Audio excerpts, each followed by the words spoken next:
करता है बाबा हम पास तेरे उड़ आए, पास तेरे उड़ आए। जो पिंजरे से उड़कर पंछी नील गगन में जाए, पास तेरे उड़ आए। जी करता है बाबा हम पास तेरे उड़ आए, पास तेरे उड़ आए।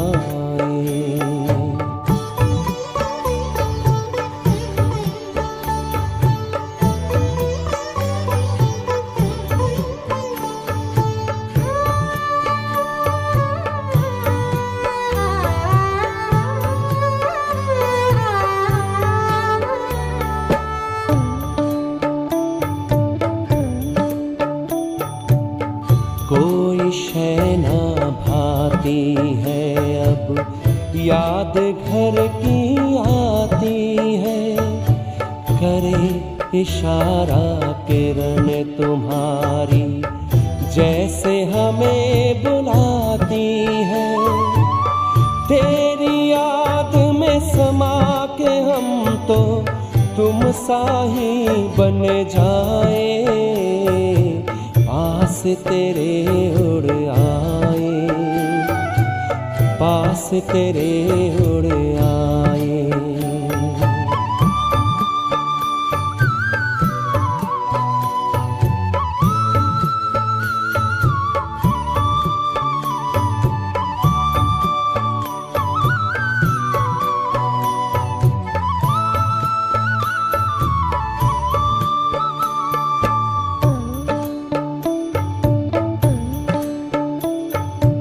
बस कुछ पल की बात है, फिर घर चलना साथ है।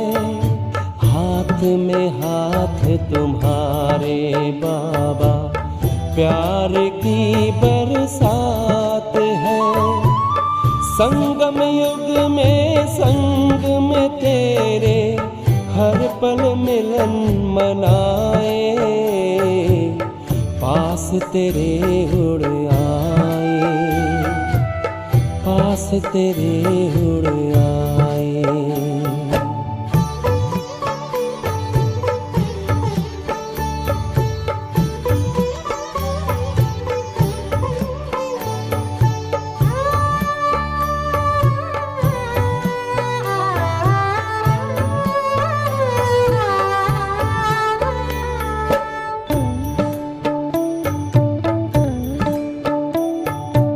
अंबर से भी पार है, मणियों का गार है। परम शांति विश्राम यहाँ पर ज्योति का भंडार है। परमानंद सुधा नैनों से वसुधा पर छलकाए, पास तेरे उड़ आए।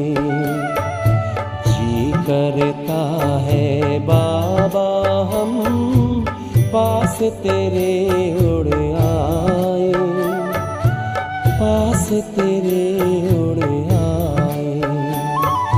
जो पिंजरे से उड़कर पंछी नील गगन में जाए, पास तेरे उड़ आए।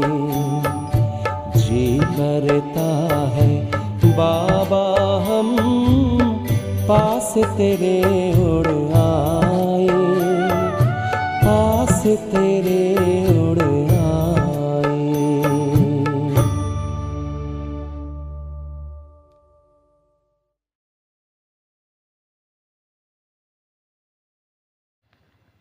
ओम शांति। 8 अप्रैल 2024 प्यारे बाप दादा के मधुर महावाक्य। मीठे बच्चे, इन आँखों से जो कुछ देखते हो यह सब खत्म हो जाना है, इसलिए इससे बेहद का वैराग्य। बाप तुम्हारे लिए नई दुनिया बना रहे हैं। प्रश्न, तुम बच्चों की साइलेंस में कौन सा रहस्य समाया हुआ है? उत्तर, जब तुम साइलेंस में बैठते हो तो शांति धाम को याद करते हो। तुम जानते हो साइलेंस माना जीते जी मरना।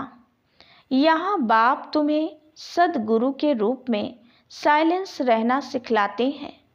तुम साइलेंस में रह अपने विकर्मों को दग्ध करते हो। तुम्हें ज्ञान है कि अब घर जाना है। दूसरे सत्संगों में शांति में बैठते हैं, लेकिन उन्हें शांति धाम का ज्ञान नहीं है।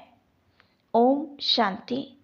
मीठे मीठे सिकिलधे रूहानी बच्चों प्रति शिव बाबा बोल रहे हैं।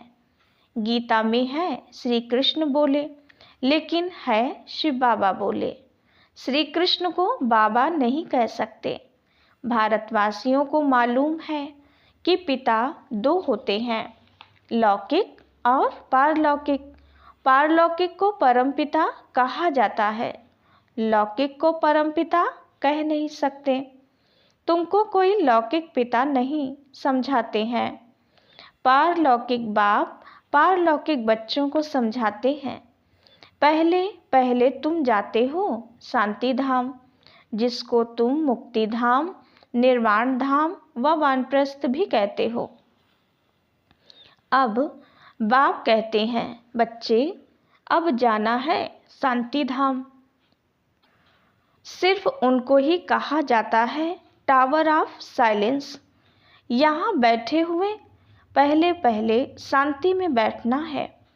कोई भी सत्संग में पहले पहले शांति में बैठते हैं, परंतु उन्हों को शांति धाम का ज्ञान नहीं है। बच्चे जानते हैं हम आत्माओं को इस पुराने शरीर को छोड़ घर जाना है। कोई भी समय शरीर छूट जाए, इसलिए अब बाप जो पढ़ाते हैं वो अच्छी रीति पढ़ना है। वो सुप्रीम टीचर भी है, सदगतिदाता गुरु भी है, उनसे योग लगाना है। ये एक ही तीनों सर्विस करते हैं। ऐसे और कोई एक तीनों ही सर्विस नहीं कर सकते। यह एक बाप साइलेंस भी सिखलाते हैं। जीते जी मरने को साइलेंस कहा जाता है। तुम जानते हो हमको अब शांति धाम घर में जाना है। जब तक पवित्र आत्माएं नहीं बनी हैं, तब तक वापस घर कोई जा ना सके। जाना तो सबको है, इसलिए पाप कर्मों की पिछाड़ी में सजाएं मिलती हैं। फिर पद भी भ्रष्ट हो जाता है, मानी और मोचरा भी खाना पड़ता है, क्योंकि माया से हारते हैं। बाप आते ही हैं माया पर जीत पहनाने, परंतु गफलत से बाप को याद नहीं करते। यहाँ तो एक बाप को ही याद करना है। भक्ति मार्ग में भी बहुत भटकते हैं, जिसको माथा टेकते उनको जानते नहीं। बाप आकर भटकने से छुड़ा देते हैं।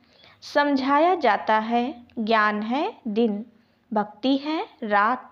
रात को ही धक्का खाया जाता है। ज्ञान से दिन अर्थात सतयुग त्रेता, भक्ति माना रात, द्वापर कलयुग। यह है सारी ड्रामा की ड्यूरेशन। आधा समय दिन, आधा समय रात। प्रजापिता ब्रह्मा कुमार कुमारियों का दिन और रात, यह बेहद की बात है। बेहद का बाप बेहद के संगम पर आते हैं, इसलिए कहा जाता है शिवरात्रि। मनुष्य यह नहीं समझते कि शिवरात्रि किसको कहा जाता है। तुम्हारे सिवाय एक भी शिवरात्रि के महत्व को नहीं जानता, क्योंकि यह है बीच। जब रात पूरी हो, दिन शुरू होता है। इसको कहा जाता है पुरुषोत्तम संगम युग, पुरानी दुनिया और नई दुनिया का बीच। बाप आते ही हैं पुरुषोत्तम संगम युगे युगे। ऐसे नहीं युगे युगे। सतयुग त्रेता का संगम, उसे भी संगम युग कह देते हैं। बाप कहते हैं यह भूल है। शिव बाबा कहते हैं मुझे याद करो तो पाप विनाश होंगे। इसको योग अग्नि कहा जाता है। तुम सब ब्राह्मण हो, योग सिखाते हो पवित्र होने लिए। वे ब्राह्मण लोग काम चिता पर चढ़ाते हैं। उन ब्राह्मणों और तुम ब्राह्मणों में रात दिन का फर्क है। वो है कुख वंशावली, तुम हो मुख वंशावली। हर एक बात अच्छी रीति समझने की है। यूं तो कोई भी आते हैं उसको समझाया जाता है। बेहद के बाप को याद करो तो विकर्म विनाश होंगे और बेहद के बाप का वर्षा मिलेगा। फिर जितना जितना दैवी गुण धारण करेंगे और कराएंगे उतना ऊंच पद पाएंगे। बाप आते ही हैं पतितों को पावन बनाने, तो तुमको भी यह सर्विस करनी है। पतित तो सभी हैं, गुरु लोग किसको भी पावन कर न सकें। पतित पावन नाम शिव बाबा का है। वो आते भी यहाँ हैं। जब सभी पूरे पतित बन जाते हैं ड्रामा के प्लान अनुसार, तब बाप आते हैं। पहले पहले तो बच्चों को अलिफ समझाते हैं, मुझे याद करो। तुम कहते हो ना वो पतित पावन है। रूहानी बाप को कहा जाता है पतित पावन। कहते हैं हे भगवान अथवा हे बाबा, परंतु परिचय किसको भी नहीं। अभी तुम संगम वासियों को परिचय मिला है, वो है नर्कवासी। तुम नर्कवासी नहीं हो। हाँ, अगर कोई हार खाता है तो एकदम गिर पड़ते हैं कि कमाई चट हो जाती है। मूल बात है पतित से पावन होने की। ये है ही विशेष दुनिया, वो है वाइसलेस दुनिया, नई दुनिया जहाँ देवताएं राज्य करते हैं। अभी तुम बच्चों को मालूम पड़ा है पहले पहले देवता ही सबसे जास्ती जन्म लेते हैं। उसमें भी जो पहले पहले सूर्यवंशी हैं वो पहले आते हैं, 21 पीढ़ी वर्षा पाते हैं। कितना बेहद का वर्षा है, पवित्रता सुख शांति का। सतयुग को पूरा सुखधाम कहा जाता है। त्रेता है सेमी, क्योंकि 2 कला कम हो जाती है। कला कम होने से रोशनी कम होती जाती है। चंद्रमा की भी कला कम होने से रोशनी कम हो जाती है। आखिरीन बाकी लकीर जाकर बचती है, नील नहीं होता है। तुम्हारा भी ऐसे है, नील नहीं होते। इसको कहा जाता है आटे में नमक। बाप आत्माओं को बैठ समझाते हैं। यह है आत्माओं और परमात्मा का मेला। यह बुद्धि से काम लिया जाता है। परमात्मा कब आते हैं? जब बहुत आत्माएं अथवा बहुत मनुष्य हो जाते हैं, तब परमात्मा मेले में आते हैं। आत्माओं और परमात्मा का मेला किस लिए लगता है? वह मेले तो मैले होने के लिए हैं। इस समय तुम बागवान द्वारा कांटे से फूल बन रहे हो। कैसे बनते हो? याद के बल से। बाप को कहा जाता है सर्वशक्तिमान। जैसे बाप सर्वशक्तिमान है, वैसे रावण भी कम शक्तिमान नहीं है। बाप खुद ही कहते हैं माया बड़ी बलवान है, दुस्तर है। कहते हैं बाबा हम आपको याद करते हैं, माया हमारी याद को भुला देती है। 1-2 के दुश्मन हुए ना, बाप आकर माया पर जीत पहनाते हैं, माया फिर हरा देती है। देवताओं और असुरों की युद्ध दिखाई है, परंतु ऐसे कोई है नहीं। युद्ध तो यह है, तुम बाप को याद करने से देवता बनते हो। माया याद में विघ्न डालती है, पढ़ाई में विघ्न नहीं डालती, याद में ही विघ्न पड़ते हैं। घड़ी घड़ी माया भुला देती है। देह अभिमानी बनने से माया का थप्पड़ लग जाता है। कामी जो होते हैं उनके लिए बहुत कड़े अक्षर कहे जाते हैं। यह है ही रावण राज्य। यहाँ भी समझाया जाता है, पावन बनो, फिर भी बनते नहीं। बाप कहते हैं, बच्चे विकार में मत जाओ, काला मुंह मत करो। फिर भी लिखते हैं, बाबा माया ने हार खिला दी, अर्थात काला मुंह कर बैठे। गोरा और सांवरा है ना, विकारी काले और निर्विकारी गोरे होते हैं। श्याम सुंदर का भी अर्थ सिवाय तुम्हारे दुनिया में कोई नहीं जानते। श्री कृष्ण को भी श्याम सुंदर कहते हैं। बाप उनके ही नाम का अर्थ समझाते हैं। स्वर्ग का फर्स्ट नंबर प्रिंस था। सुंदरता में नंबर 1 यह पास होता है। फिर पुनर्जन्म लेते लेते नीचे उतरते उतरते काले बन जाते हैं, तो नाम रखा है श्याम सुंदर। यह अर्थ भी बाप समझाते हैं। शिव बाबा तो है ही एवर सुंदर, वो आकर तुम बच्चों को सुंदर बनाते हैं। पतित काले पावन सुंदर होते हैं, नेचुरल ब्यूटी रहती है। तुम बच्चे आए हो कि हम स्वर्ग का मालिक बने। गायन भी है, शिव भगवानोवाच, माताएं स्वर्ग का द्वार खोलती हैं, इसलिए वंदे मातरम गाया जाता है। वंदे मातरम तो अंडरस्टूड पिता भी है। बाप माताओं की महिमा को बढ़ाते हैं। पहले लक्ष्मी, पीछे नारायण। यहाँ फिर पहले मिस्टर, पीछे मिसेज। ड्रामा का राज ऐसा बना हुआ है। बाप रचयिता पहले अपना परिचय देते हैं। एक है हद का लौकिक बाप, दूसरा है बेहद का पारलौकिक बाप। बेहद के बाप को याद करते हैं क्योंकि उनसे बेहद का वर्षा मिलता है। हद का वर्षा मिलते हुए भी बेहद के बाप को याद करते हैं। बाबा आप आएंगे तो हम और संगत तोड़ एक आप से ही जोड़ेंगे। ये किसने कहा? आत्मा ने। आत्मा ही इन ऑर्गन्स द्वारा पार्ट बजाती है। हर एक आत्मा जैसे जैसे कर्म करती है ऐसे ऐसे जन्म लेती है। साहूकार गरीब बनते हैं, कर्म है ना। ये लक्ष्मी नारायण विश्व के मालिक हैं।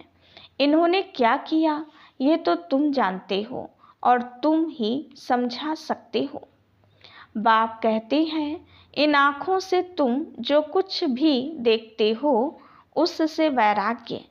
यह तो सब खत्म हो जाना है। नया मकान बनाते हैं तो फिर पुराने से वैराग्य हो जाता है।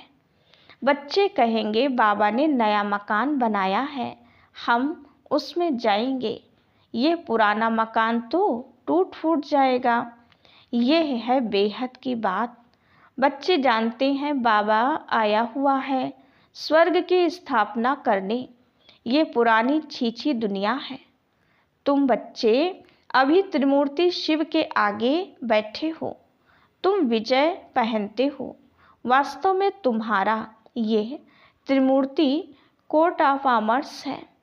तुम ब्राह्मणों का यह कुल सबसे ऊंचा है, चोटी है। यह राजाई स्थापन हो रही है। इस कोट ऑफ आर्मर्स को तुम ब्राह्मण ही जानते हो। शिव बाबा हमको ब्रह्मा द्वारा पढ़ाते हैं देवी देवता बनाने के लिए। विनाश तो होना ही है। दुनिया तमो प्रधान बनती है तो नेचुरल कैलेमिटीज भी मदद करती है। बुद्धि से कितनी साइंस निकालते रहते हैं। पेट से कोई मोसल नहीं निकले हैं, यह साइंस निकली है जिससे सारे कुल को खत्म कर देते हैं। बच्चों को समझाया है, ऊंचते ऊंच है शिव बाबा, पूजा भी करनी चाहिए एक शिव बाबा की और देवताओं की।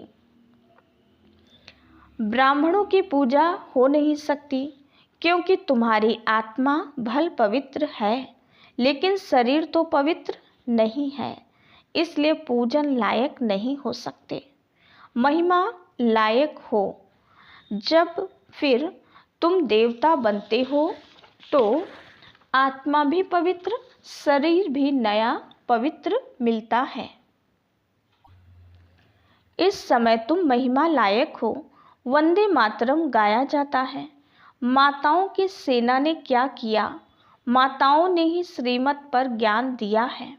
माताएं सबको श्रीमत पर ज्ञान देती हैं। माताएं सबको ज्ञान अमृत पिलाती हैं। यथार्थ रीति तुम ही समझते हो। शास्त्रों में तो बहुत कहानियाँ लिखी हुई हैं, वो बैठकर सुनाते हैं। तुम सत्य सत्य करते रहते हो। तुम यह बैठकर सुनाओ तो सत्य सत्य कहेंगे। अभी तो तुम सत्य सत्य नहीं कहेंगे। मनुष्य तो ऐसे पत्थर बुद्धि हैं जो सत्य सत्य कहते रहते हैं। गायन भी है पत्थर बुद्धि और पारस बुद्धि।